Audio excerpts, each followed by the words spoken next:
Dhalaw akkam jirtu hordoftoonni yookaan maatiin Sanadii YouTube baga guyyaa irraan geessanii jecha.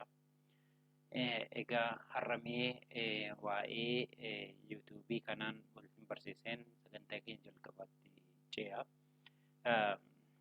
Egaa Sanadiin ESRCC kan jedhu kun dhaabbata qorannooti. Innis Tamasgeen isaa Eastern Star Research Consultancy Center jedhama jechuudha. Egaa dhaabbanni kun hojiiwwan gurguddaa hojjeta. Isaan keessaa tokko wantoota nama onnachiisan irratti waan nama kakkaasan irratti waan nama akka nama ta'e ofitti amanu taasisan irratti ni hojjeta. Gama birootiin qorannoowwan garaagaraa akka addunyaatti ba'an irratti ibsa garaagaraa ni kenna. Akkasumas afaan Oromoo guddisuu keessatti afaan Oromoo afaan saayinsii ta'uu qaba, afaan qorannoon itti hojjetamu ta'uu qaba. Isa irrattis wantoota qorannoof fayyadan gara afaan Oromootti hiikuudhaan sagantaalee bal'aa qopheessuuf karoorfannee jira jechuudha. Egaa kun akkuma jirutti ta'ee barnoonni fayyaa hawaasa bu'uureffate kanarratti bal'inaan ni darba jechuudha. Kanaafuu osoo yeroon fudhanne gara sagantaa saaqii akka guyyaa har'aatti ni darba jechuudha. Inni kunis wantoota nama onnachiisan keessaatii tokko. Kanaaf egaa warri yuutuubii kanaaf maamila haaraa waan taataniif sabskiraayib gochuu hin dagatinaa. Mallattoo bilbilaas tuquu hin dagatinaa jechuudha. Notifikeeshiniin yeroo yuutuubii kanarratti wanti haaraan fe'amu akka isin bira ga'uuf jechuudha. Kanaaf egaa abjuu guddaa qabaadhaa. Abjuu guddaa qabaachuun bakka ga'an beekuudha. Kanaaf nama akka qabsaan nama godhachaadha. Kanaaf egaa abjuu kee isa guddaa yaada sammuu keetti xiyyeeffannoodhaan yoo yaadde akka milkeessitus onnee guutuu yoo amante aarsaa kaffaluu qabdu hunda yoo kaffalte jireenya keetti raajii raawwattaa. Isa sana immoo namaaf illee dhugaa ni baata jechuudha. Kanaaf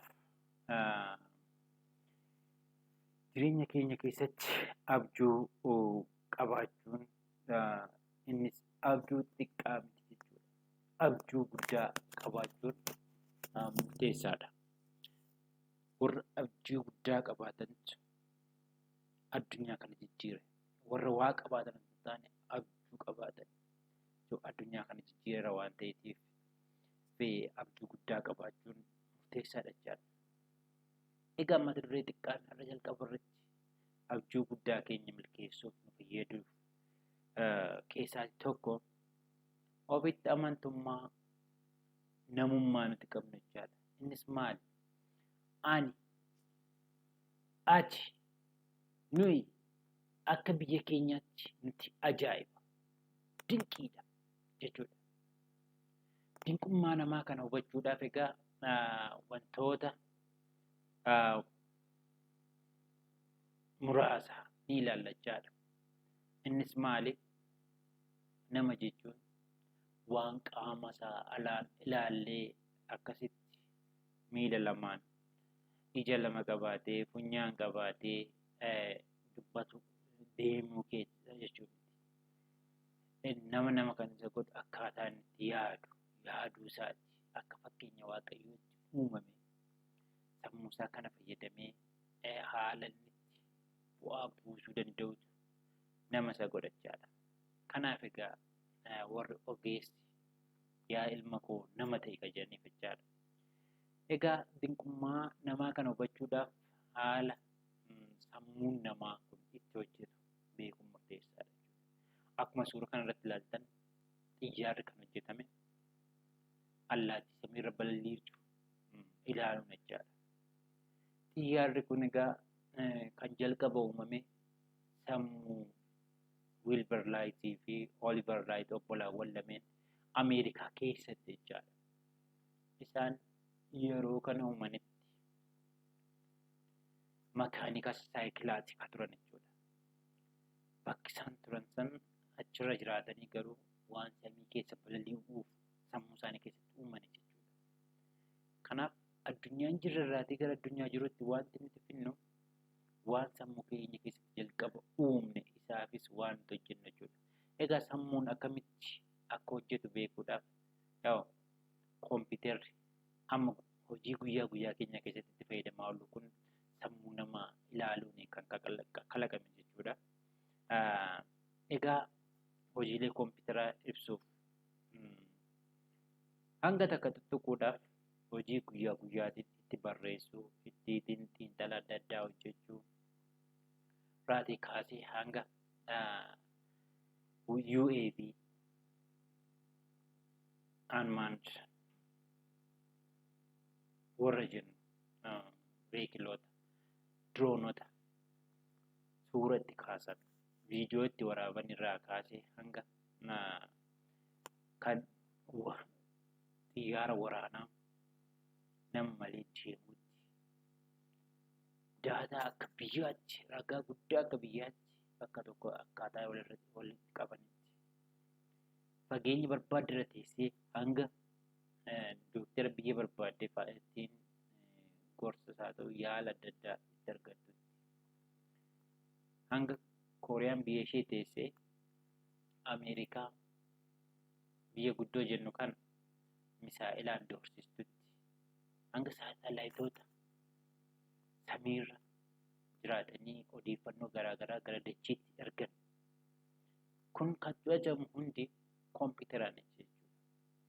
Kompiitarri egaa hojiilee kana kan hojjetan inni guddaan fi inni bu'uuraa kompiitara keessa saaphanne yeroo ilaallu sammuu kompiitaraa kan jennu yookaan central processing unit kan jennu jira jechaadha.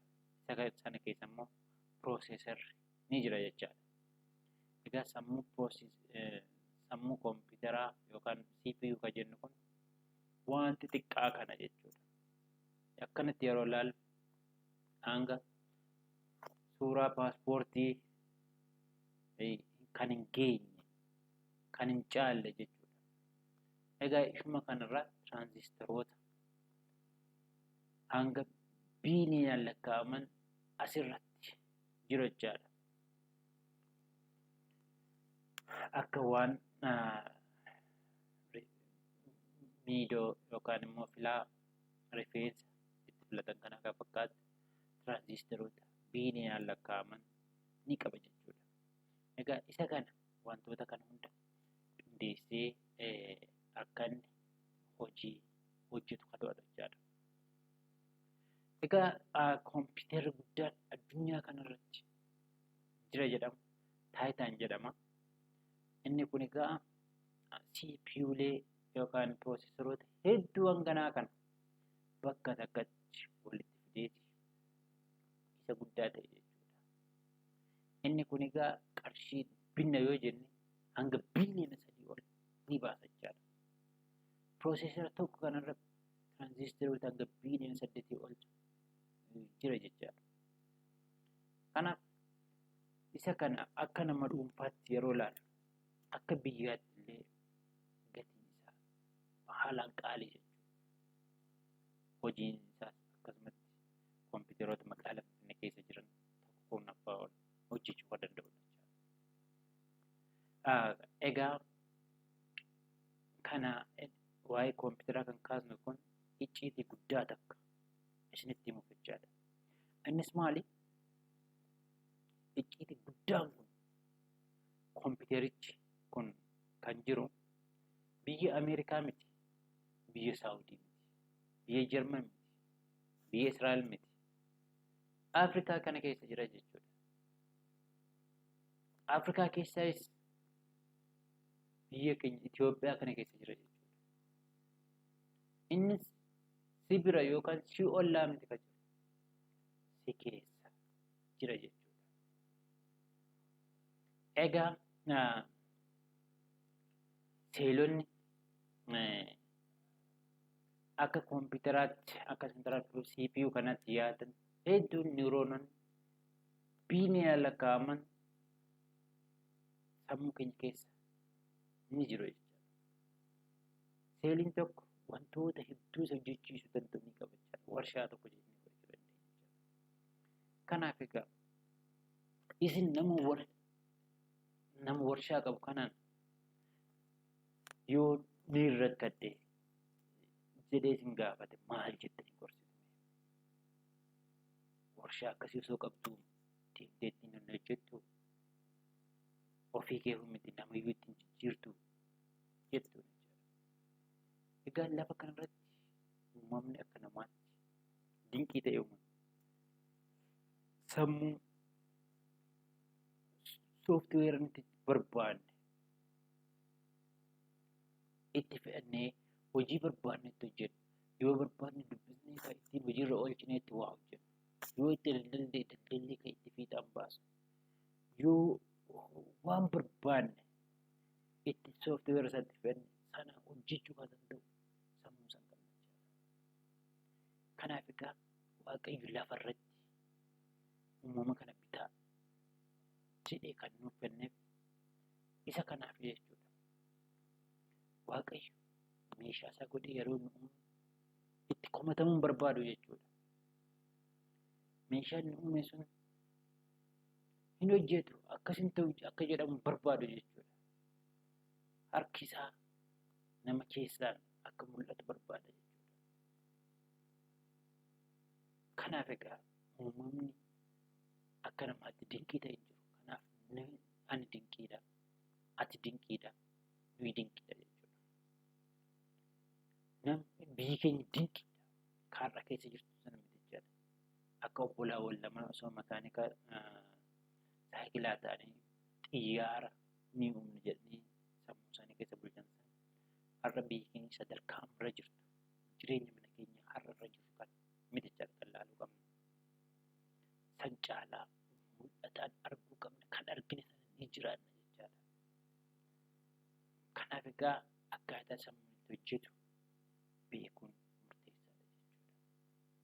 Egaa namni mul'ata isaa sana bira gahuudhaaf mul'ata guddaa kaayachuu qaba. Mul'ata isaa sana yeroo hunda sammuu isaatti himuu qaba. Mul'atuma qabaatanii sammuu ofiitti guyyaa guyyaa himuu qofti hojii mataa isaa danda'e of booda akka hojjetu sammuun akka ofii isaatiif karaa baafatu ni godha jechuudha.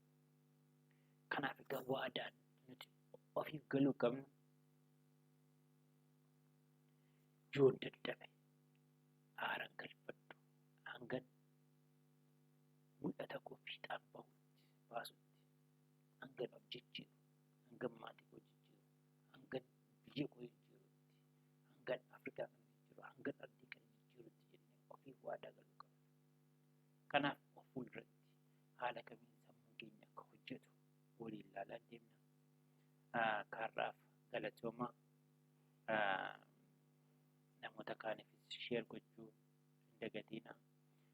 Koomentiis nuuf kennaa, yaadni keessan nu jajjabeessa. Galatooma ulfaadhaa jenna jechaadha. Ciao ciao.